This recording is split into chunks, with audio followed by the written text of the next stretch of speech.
Hey TAC fans, AJ here with another TAC Syndicate video. This is a follow-up to our last video which showcased ways to get a testing and evaluation TAC program off the ground without a lot of capital investment. In this production, we'll be covering how to deploy a government off-the-shelf or GOTS TAC server. TAC server is offered in a few different installation formats at tac.gov. You'll need to register at tac.gov and download a copy of TAC server onto your machine. Docker container, Ubuntu, Raspberry Pi, as well as the Linux distributions of Red Hat, Rocky, and CentOS are available. I will be installing TAC server for CentOS-7 using some FM scripts from Ryan Schilder, J.R. Glenn, and Paul Clifton. I can't thank them enough for their work. Be sure to check out JR's website at mytechnet.com. For this installation, you're going to need a CentOS-7 Linux machine. This can be on your own hardware or a virtual machine. DigitalOcean and Linode offer free $100 worth of credit, so you can do this all for free. I will be using a virtual machine on DigitalOcean for this instructional. If you're using a virtual machine, you will need to get an FTP client. I will be using FileZilla for this instructional. Okay, let's get started. First, let's navigate to the tacsyndicate.org and go over to the resources page. From there, click on the TAC server folder. You will want to download both the TAC server scripts and the master server name folder structure.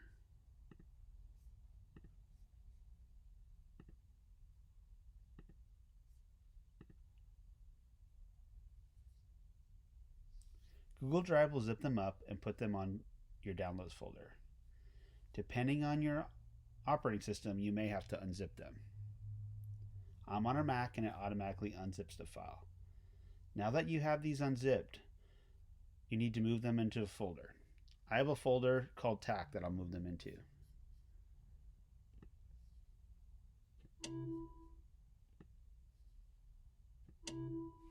The TAC folder is where I keep all the certificate files from my TAC server, as well as the TAC server install file. You want to keep this organized. Let's take a look at what's in the TAC server scripts folder. We'll see 4 scripts here and another folder named script instruction. Let's open the instruction folder.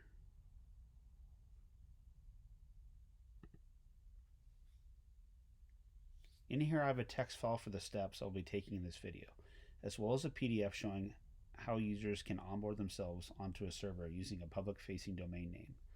I'll be showing that later in the video, but this is a helpful file to email to someone onboarding into ATAC for the first time.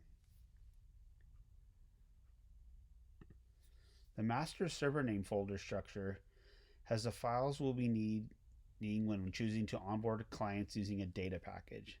This is necessary when you are not using a public domain, but can also be used if you choose to with the public domain. We will cover this in more detail later. So let's get the instructional open and minimized at the bottom of the screen.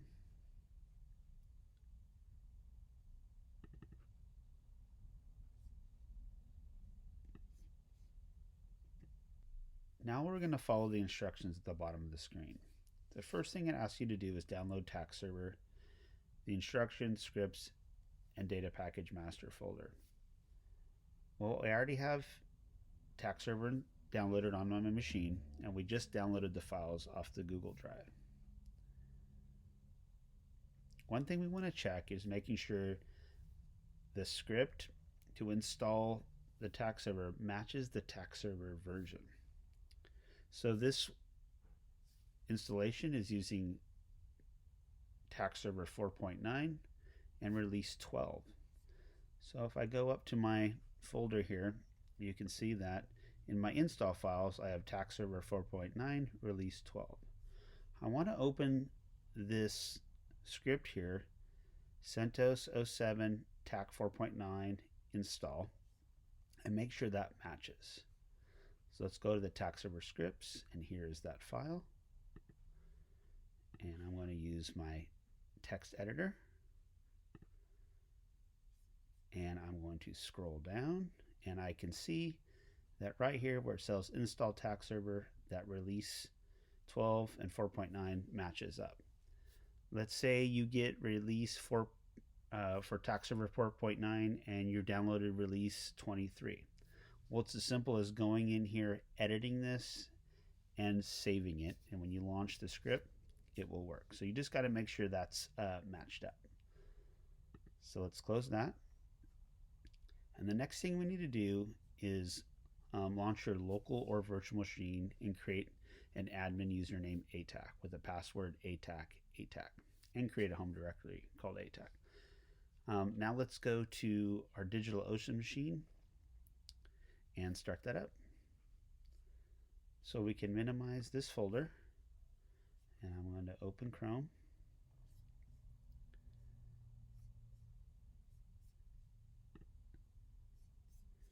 And we'll resize this so we can still see everything. We can see the instructions below. And this is my DigitalOcean account. Right now you can see my estimated cost for the month is $10. I've ripped through my original credits that I got. But I've been running this, I don't know, for maybe 6-8 months, and it makes it very easy to deploy either free tax server or tax server. You can see on the left here, I've got a project called TAC, where I've got, if I open this up, a number of tax servers running. And for now, we're just going to start a new project. That's the first thing you need to do when you start on DigitalOcean is start a new project. So I'm going to name my project. We'll call this one TAC video.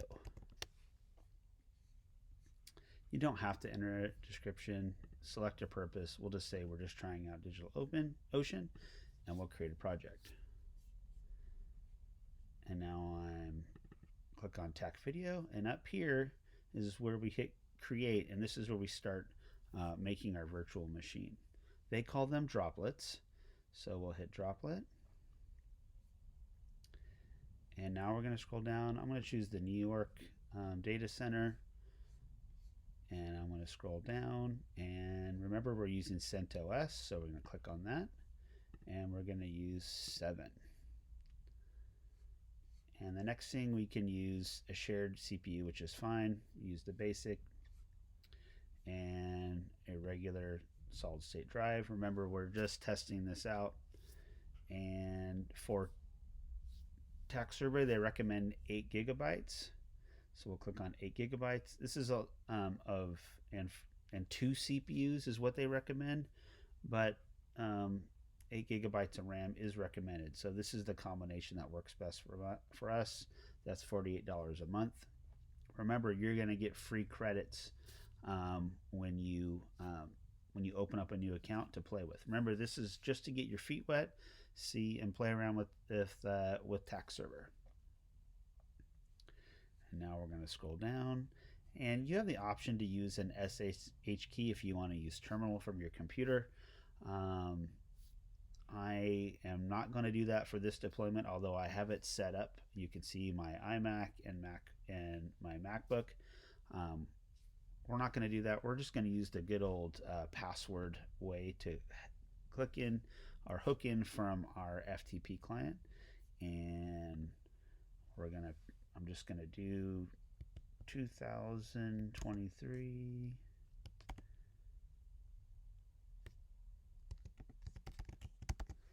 And there we go.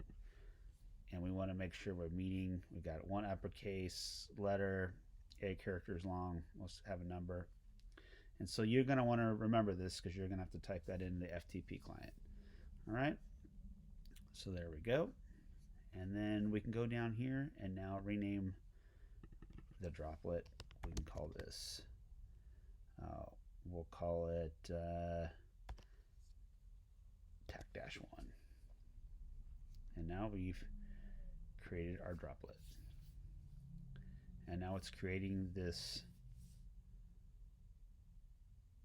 droplet here. And this will take, I don't know, maybe up to a minute to spin up.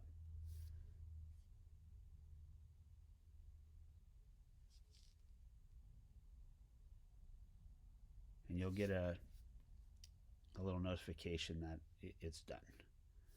All right, you can see I got the green light. TAC 1, we've got our public facing IP right here. And the cool thing that DigitalOcean has, as well as Linode, is this virtual command line interface. And so that's the next thing we're going to do, is we're going to create a directory here.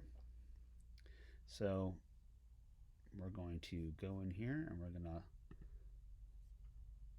access the console, and now we're going to launch the Droplet console.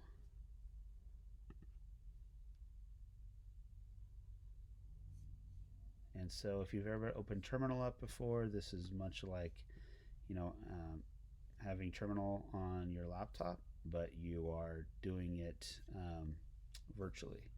So we can actually minimize Chrome here. We can bring this to the top. We'll get this all set up so you can still see the instructions below. And the first thing we're going to do is create a user named ATAC. So I'm going to copy this command here. And we're going to paste it in. And then we're going to hit enter. And now we're going to set the password for this user.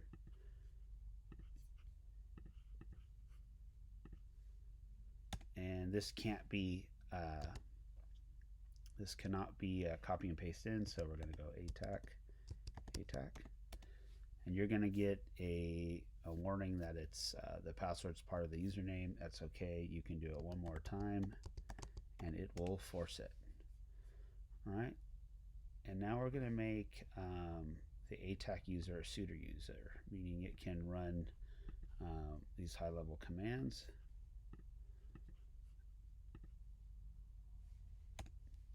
All right. And now that we've done this, we've created this ATAC user, we've created a root directory. We're going to open up FileZilla, and we're going to connect to this virtual machine via FileZilla, and we're going to move all the files over we need to. Before we do that, though, let's go back to our DigitalOcean machine, and because we need the IP address, so we're going to copy that. We can minimize that. We can minimize this, and now we're going to go open FileZilla. So FileZilla is our is an FTP client. I can now dial in basically to this virtual machine, this virtual server, and I can transfer files back and forth. So if you've never done this before, it's pretty simple. I'm going to go up here on the left, and we need to I'm going to delete this old one. I'm not using it anymore. And you can see other servers that I've got on here that I can connect to, but we're going to create a new site, and we'll call this TAC-1, and we're going to choose this SFTP. We can paste in that the IP address. We're going to do normal login. The root is the user, and 2023 TAC server was our password, and we're going to hit connect. And it's asking to trust this computer. Yes. And now we've connected. All right. And so on the left here, I have my TAC folder, which has all my server scripts and everything I need. So that's what you're going to need to browse to. I mentioned everything was in my TAC folder. You need to browse here to get to where you have these scripts, wherever you saved them to. And then over here, I need to get to my ATAC folder. So it puts it in the home folder, and then it makes this ATAC folder. So the next thing we need to do is we're going to make a folder in this ATAC folder to put all these scripts. You can also do it from the command line. You could type this command in, and from that web interface, it will make a folder in here. But doing it from the FTP client from FileZilla is really easy. And you can name it whatever you want. I have in here, make directory home, ATAC, whatever you want here. So I'm going to go to ATAC here, open up, go to that folder, and now I'm going to make a directory. So I'm going to create directory and enter it. And so you can see it's making it under ATAC, and we'll just call it TAC server. Hit OK. And now I've got this TAC server folder. All right. And now I want to copy these scripts over. All right. So I'm going to go to my TAC server script folder here, and I'm going to take over 4 scripts. We're not going to use all of them right away. There'll be a separate section how to use Let's Encrypt, but let's just bring all these over right now. And it's going to transfer all of those over. Okay. And we also need to bring in the installer, the TAC server installer. That's in a separate folder, and that's in my install files. And we got to drag that over. Now that's a much larger file, and you can see the files, the successful files down here, and you can see the stuff, the queued files. So this is the one that's transferring right now, and we'll let this go, and we'll catch up once it's done. All right, the TAC server file is over on the machine now. It's 817 megabytes. It took about 8 minutes at the slow upload speed I have right now, but it's moved over. So I've got these scripts, this TAC server create let's encrypt cert. Now I've got the TAC server file, which is RPM, and then the other scripts here to run. They're all over on that TAC server folder. So the next thing we need to do is we're going to go back to our console, and we can minimize the FTP client, and we're going to run this command here.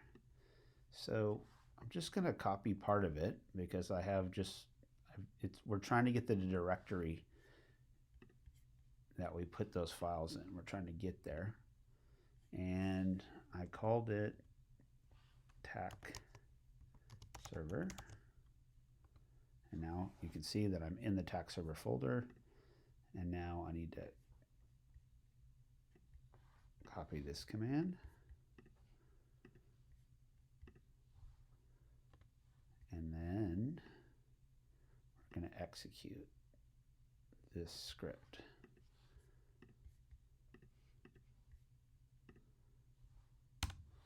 And now it's going to start doing a bunch of cleanup. It's going to start installing a bunch of things on this virtual machine. This is going to take probably about 6 minutes to get done.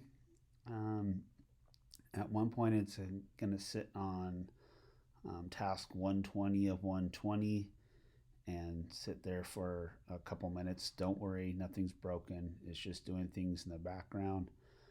Go grab a sparkling water, Topo Chico or Rambler preferred, and we'll catch back up when this is done.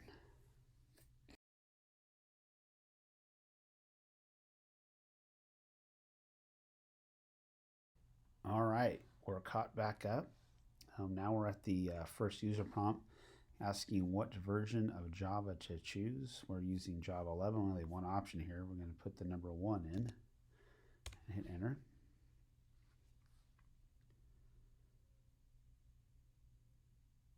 Now it's going to start configuring our certs. You can put whatever you want in here. Turn on your caps lock. Right now I'm just going to put CA for California. That's where I'm at. City, COR. Organization. You can put, say, fire if you want. Organizational unit. You can put the name of the TAC server if we wanted to call it TAC1. You can really put whatever you want in here. Now it's asking for the certificate authority name. You can type whatever you want, but it has to be 5 characters minimum. I'm just going to type TAC user. And now it's making all the private keys. Do you want to move files around? Yes.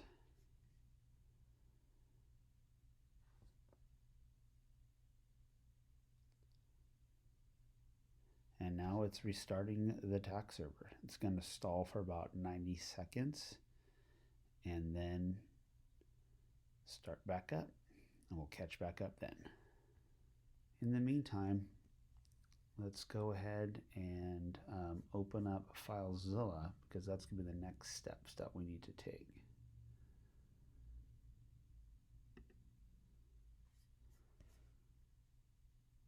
All right, so as the TAC server is starting to restart, we want to get to some files. We're going to need to build some data packages and to get into the web graphic user interface console for TAC server to start creating users.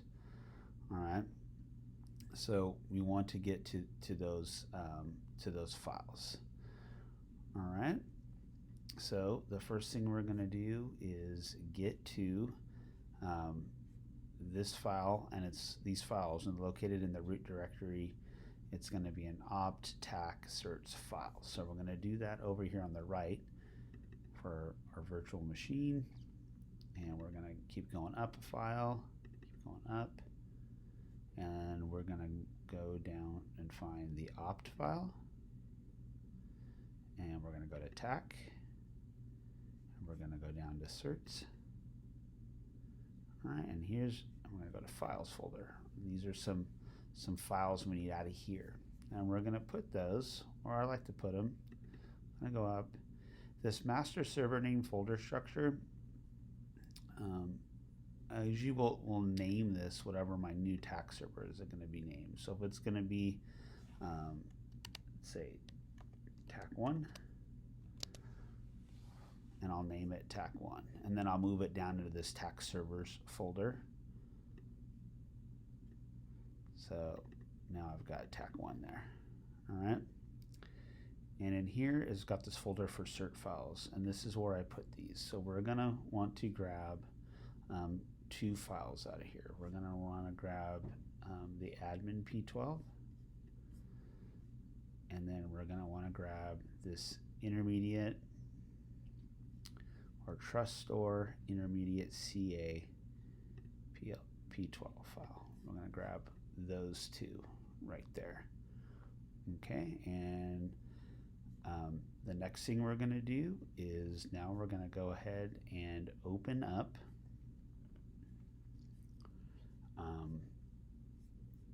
Firefox, and we're going to log into the TAC server through the web using this admin p12 certificate. So let's do that next. Let's open up Firefox.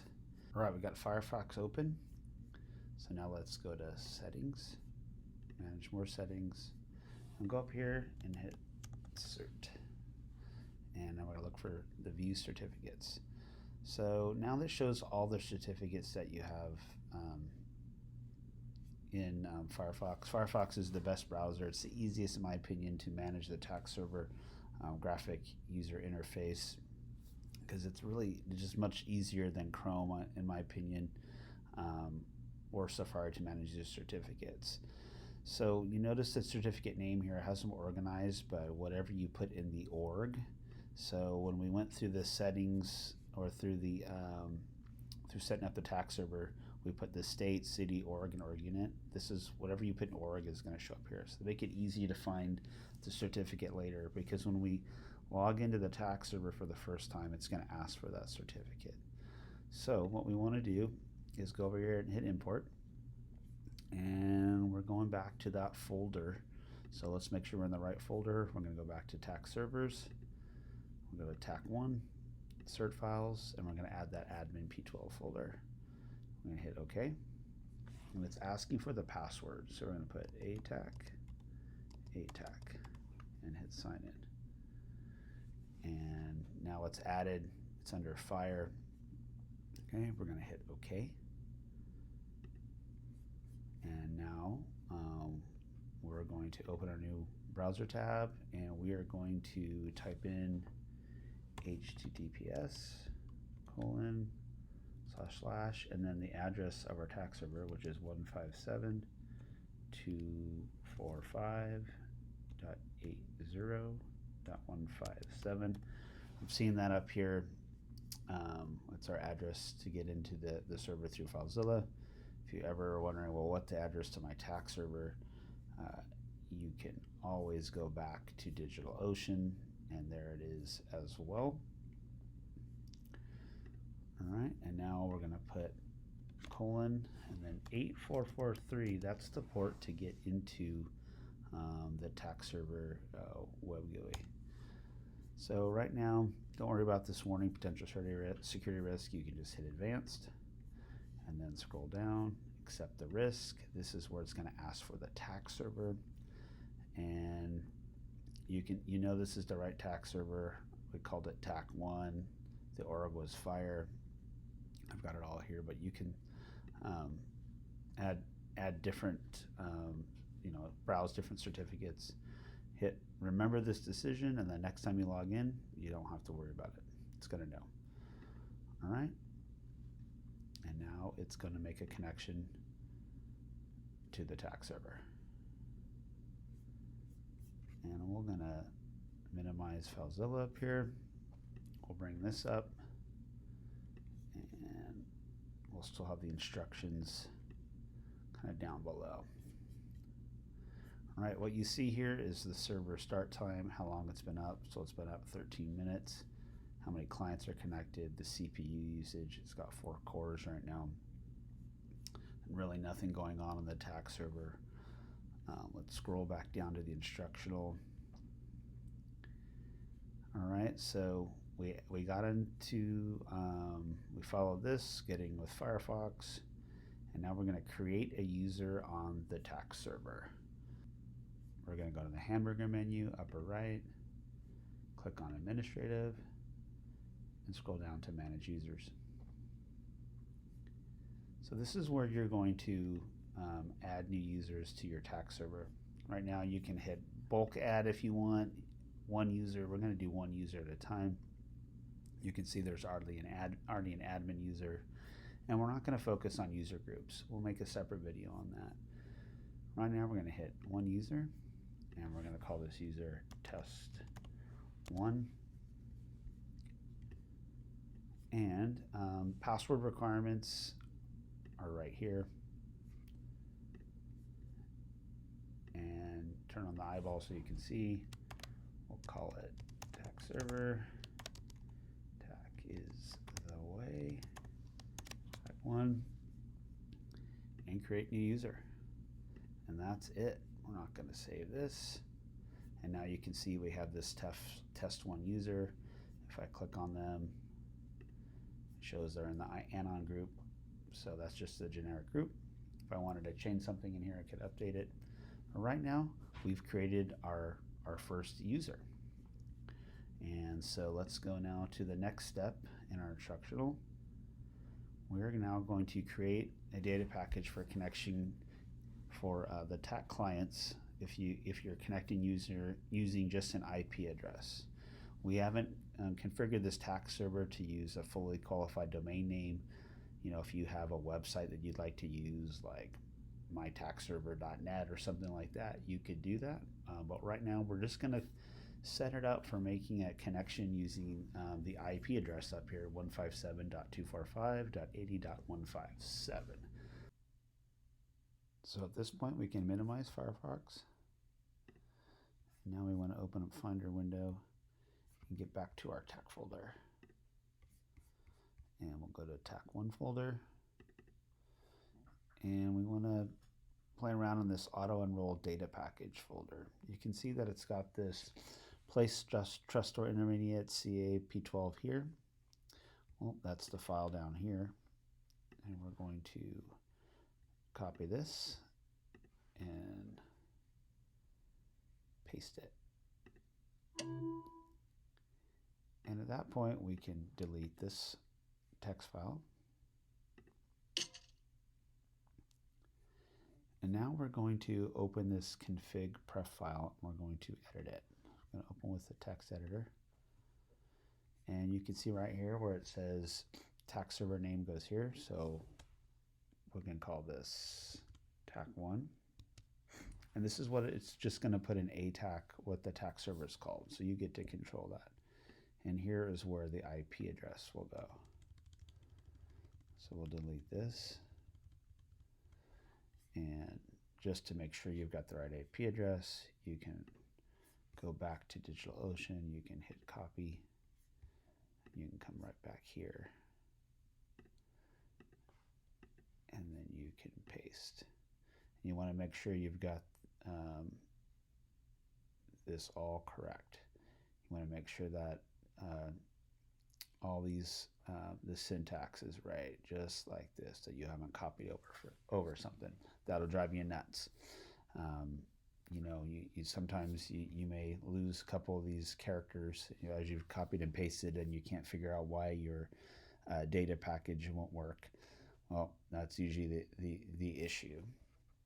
All right, from here we can just hit File, Save. All right, and next thing we'll want to do is go into this manifest, and we're going to open that with a text editor. And you can see where it says rename it. That's what we're going to rename. We'll call this TAC1. That's what we're going to call the zip file. Hit File, Save. And the next thing we need to do is just take this config file, this manifest folder, and this trust store intermediate -CAP12 file and zip it out. I do not use the native Mac file compression because it adds this file called dsstore to it, which is native to Mac, and it can sometimes wreak havoc in ATAC. I like YemuZip as a way to zip documents up. So you can minimize this folder and literally grab the config all the way down to the trust store, take these over here. And you notice that I have the option for PC here. So it will not put that DS store file. So we're going to put TAC1 and server and hit OK. Now it's going to compress all that. And now we have this data package right here. Now I need to get that to my end user, and we'll do that right now. I'm just going to throw it up on Google Drive, and then I'll download it onto my EUD. So now we're on ATAC.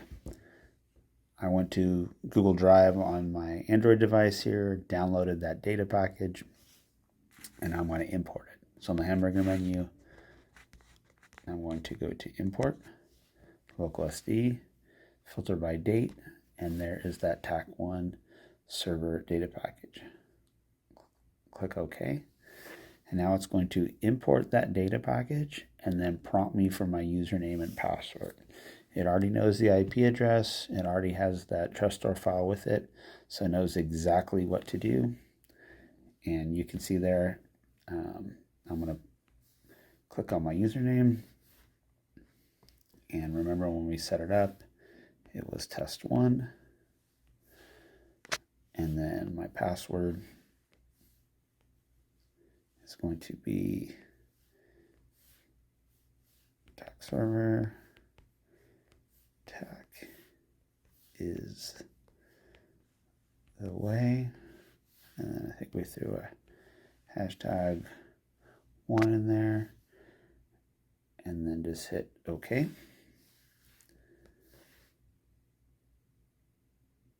Now it's registering the device to the TAC server, and we should get a pop-up that says registration was successful.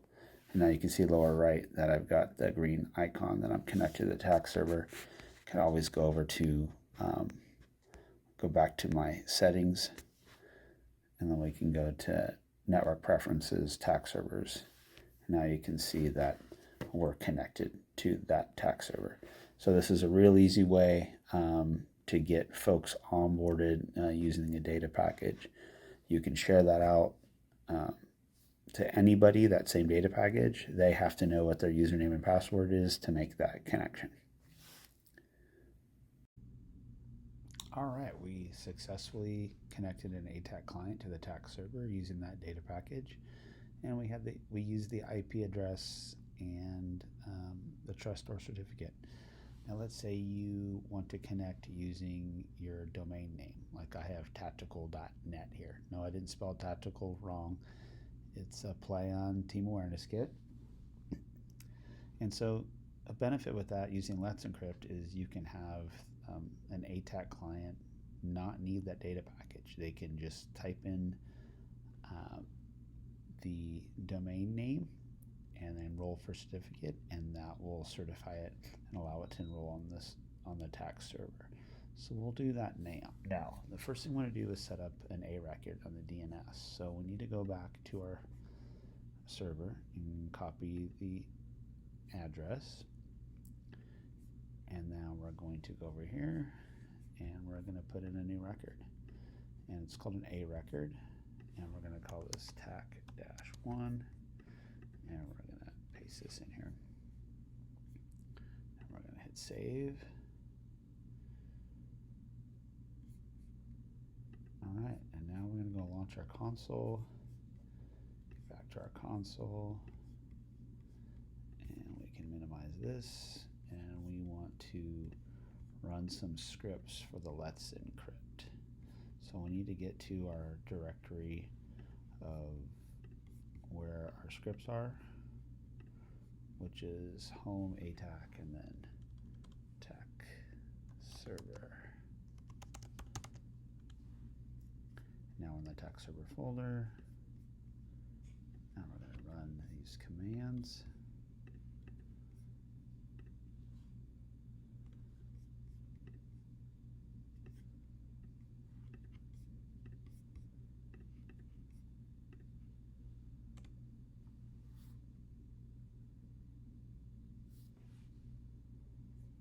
This goes pretty quick.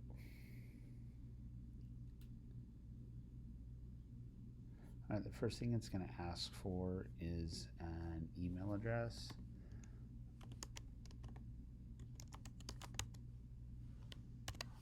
In case something goes wrong or you need to update something. All right, and have I read the terms and agreement? Yes. Yes. And then it wants you to enter the domain name. So tac-1 dot tactical.net. You don't want to misspell this.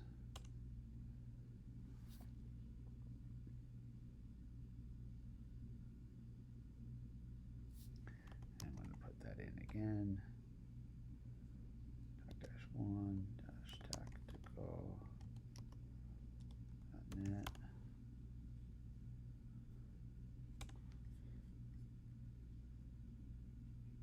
Here's all the prompts that's going through here. Well, there you have it. It's all set. If you wanted to use a data package, you would follow the steps below. I'm not going to redo it again. You can go back and look in the video. But instead of using the IP address, you would just use this web address. You would just put in tac-1.tactical.net. You don't have to add HTTPS or anything like that. Just the web address as it is, and the rest of it is exactly the same as that I showed you earlier. And then option 2 here is for the ATAC client themselves to go ahead and add this manually, and they're going to put in the web address, and then it's going to prompt them for the username and password. They do not need to have any data package or the trust store. So let's do that now. All right, I'm back at ATAC. I don't have any servers installed right now. I deleted the last connection. Hamburger menu. Let's go to settings. network preferences. So if you've never connected to a attack server before, you can click this top network preferences and you can get this thing called Quick Connect. You can add the address, username, and password there. If you've connected to a attack server before, you get this network connection preferences only. Manage server connections, and up top you have this kebab menu. Now normally if you've had attack server connections before, these would all be right here. You can just hit this kebab menu up top, hit add. We can name the attack server, call it tac1, address was tac-1.tactical.net, and then enroll for client certificate, and then it's going to ask for username. Remember we had that test1 user, and we had the password was attack server. Tac is the way, #1. And you can hit OK. And it's going to go out and register the device with the attack server.